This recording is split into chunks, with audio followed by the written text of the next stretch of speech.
এক্সেলে ডিসাম function ব্যবহার করে নির্দিষ্ট ক্যাটাগরির ডাটার যোগফল বের করুন।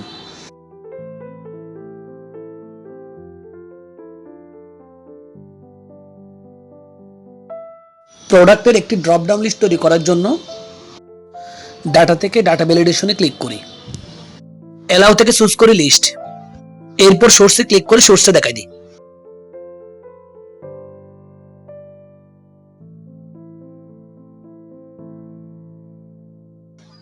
এখানেও ডাটা ভ্যালিডেশন ব্যবহার করে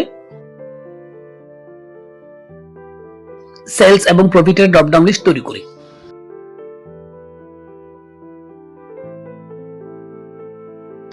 এবার ডিসাম ফর্মুলাকে কল করি, এখানে ডাটাবেস হবে সম্পূর্ণ টেবলটা।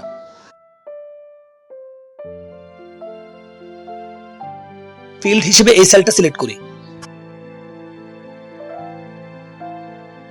ক্রাইটেরিয়ার জন্য এই দুইটা সেল সিলেক্ট করি, এরপর এন্টার।